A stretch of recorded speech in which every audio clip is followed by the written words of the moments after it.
नाज़रीन, मिठाइयाँ किसको पसंद नहीं होती। हम में से शायद ही कोई हो जिसको मिठाई पसंद ना हो, क्योंकि मिठाइयाँ सिर्फ लज्जत और जायकों को दोबाला करने के साथ साथ हमारी खुशियों की भी शराकतदार होती हैं। जब हमने किसी से अपनी खुशी का इजहार करना हो, किसी को मुबारकबाद देनी हो, तो हमारा सबसे पहले एक ही डायलॉग होता है कि भाई मिठाई लेके आओ, मिठाई कहाँ है। जी हाँ, इसीलिए तो हमारी हर तकरीब, चाहे शादी ब्याह हो, ईद का दिन हो या फिर खुशी का कोई मौका, मिठाइयों के बगैर फीकी पड़ जाती है। मीठे के शौकीन अफराद को तो बहाना चाहिए। पाकिस्तान में कई इकसाम की मिठाइयाँ बनती हैं जिनके नाम सुनते ही हमारे मुंह में मिठास आ जाती है। इनमें से एक रसगुल्ला है जो नहायत ही लजीज होता है। लेकिन क्या आप जानते हैं कि इस लजीज रसगुल्ले ने इस वक्त में भारत जैसे मुल्क को हिला कर रख दिया था। अब भारतीय रियासतें रसगुल्ले के लिए आपस में गुत्थम गुत्था हो गई थीं। क्या आप जानते हैं कि रसगुल्ला किसने इजाद किया? अगर नहीं तो आज की ये वीडियो आपके बहुत से सवालों का जवाब देगी। तो चलिए वीडियो का बाकायदा आगाज करते हैं। नाज़रीन, रसगुल्ला जनूबी एशिया, खसूसन पाकिस्तान और भारत की मिठाई है। ये नरम और रस भरी होती है और अगर इसके तारीखी पहलू देखे जाएं तो ये पाक भारत तारीख में यानी कि बरे-सगीर पाको हिंद में रियासत उड़ीसा से मंसूब है। पाकिस्तान में रसगुल्ले हर इलाके और सूबे में मशहूर हैं और अपनी एक इनफरादी हैसियत रखते हैं।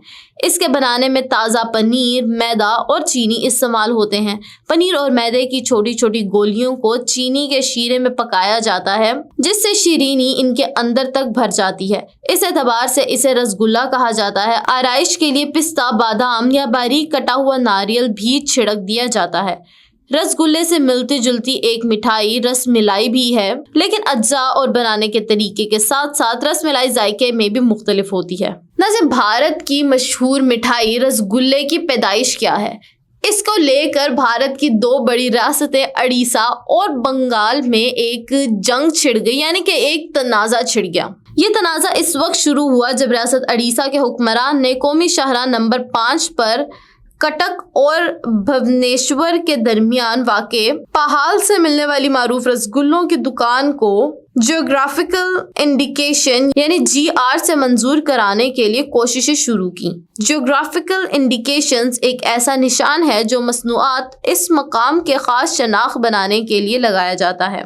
इस निशान से ये भी पता चलता है कि वो खास शय इस मकाम की मुनासिबत से किस खसूसियत की हामिल है।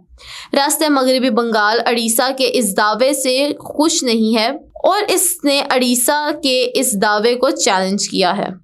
दोस्तों, रसगुल्ले पर अपने हक को लेकर मगरबी बंगाल और उड़ीसा के दरमियान पिछले कई बरसों से तनाज़ा चल रहा है जो अभी तक हल ना हो सका।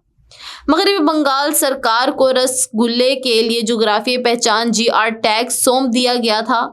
इस तरह मगरबी बंगाल को एक मारूफ मिठाई का मौजद करार दे दिया गया था। इस मिठाई की इजाद किसने की थी, इस मामले को लेकर उड़ीसा और मगरबी बंगाल में तनाज़ा चल रहा था। दोनों रियासतों ने अपने अपने दलाइल पेश किए थे, लेकिन मगरबी बंगाल की दलाइल को कबूल करते हुए इस मिठाई के लिए इसे GR टैग मिलने का सुनहरा मौका हासिल हुआ। GR टैग मिलने से मगरबी बंगाल में रसगुल्ला बनाने वाली हलवाइयों को काफ़ी फ़ायदा हुआ। मगरबी बंगाल के वजीर आला ममता बनर्जी ने इसे दुनिया भर में रियासत की नुमाइंदगी की शक्ल में पेश करने का मंसूबा बनाया। इसके लिए वो काफ़ी कोशिश भी कर रही थी। रसगुल्ले को GR टैग मिलने पर मुमताज़ बनर्जी ने अपनी खुशी का इजहार करते हुए ट्वीट में रियासत अवाम को इसकी कामयाबी पर मुबारकबाद पेश की। ट्वीट में कहा, GR टैग का मिलना रियासत के सब ही लोगों के लिए अच्छी खबर है जिस पर हम सबको फख्र और बेहद खुशी है। मगरबी बंगाल की हुकूमत का कहना था कि रसगुल्ले की इजाद इनकी रियासत में हुई।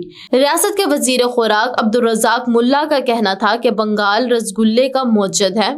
इन्होंने तारीखी वाक़यात की बुनियाद पर बताया कि बंगाल के मारूफ हलवाई नोवेन चंद्रास ने 1866 से कबल रसगुल्ला इजाद किया था। ये मामला तब सुर्खियों में आया जब उड़ीसा सरकार ने रसगुल्ले के लिए GR टैग लेने की बात की। उड़ीसा के साइंस और तकनीकी वजीर प्रदीप कुमार ने 2015 में मीडिया के साथ दावा किया था कि 600 साल पहले इनके यहाँ रसगुल्ला मौजूद था। इन्होंने रसगुल्ले को मजहबी पेशवाओं को मिठाइयाँ करार दिया, लेकिन इनकी इस दलील को मुस्तरद कर दिया गया और मगरबी बंगाल के मौक़िफ़ को कबूल करते हुए मुतल्लिका महकमे ने GR टैग इसके हवाले कर दिया।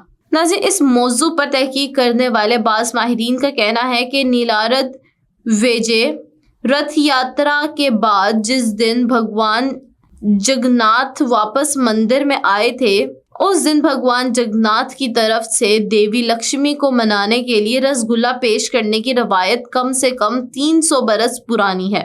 کہا جاتا ہے کہ جب بھگوان جگناتھ رتھ یاترا سے واپس آئے تھے تو مہا لکشمی ان سے ناراض رہتی تھیں اور محل کا دروازہ نہیں کھولتی تھیں کیونکہ جگناتھ انہیں اپنے ساتھ لے کر نہیں گئے تھے۔ اس وقت روٹھی دیوی کو منانے کے لیے بھگوان جگناتھ انہیں رسگلا پیش کرتے ہیں۔ جگناتھ ثقافت سے معروف ماہر سوریہ نارائن رتھ شرما تو یہاں تک دعویٰ کرتے ہیں کہ یہ روایت 1000 سال پرانی ہے۔ جادو پور یونیورسٹی میں شعبہ بائیو ٹیکنالوجی کے سربراہ پروفیسر اتپل رائے چودھری کے مطابق یہ رسم 13ویں صدی سے چلی آ رہی ہے۔ بنگالی کھانوں پر تحقیق کرنے والے پرتھا سین کا کہنا ہے کہ رسگلا ریاست اڑیسہ میں پیدا ہوا اور 18ویں صدی میں یہ اڑیسہ کے باورچی خانوں سے نکل کر بنگال تک پہنچا۔ بھونیشور کے رہنے والے ساگر ستیشی اس تنازع کو یہ کہتے ہیں کہ ختم کرتے ہیں کہ رسگلا پیدا چاہے جہاں بھی ہوا ہو، معنی صرف اس کی لذت ہی رکھتی ہے۔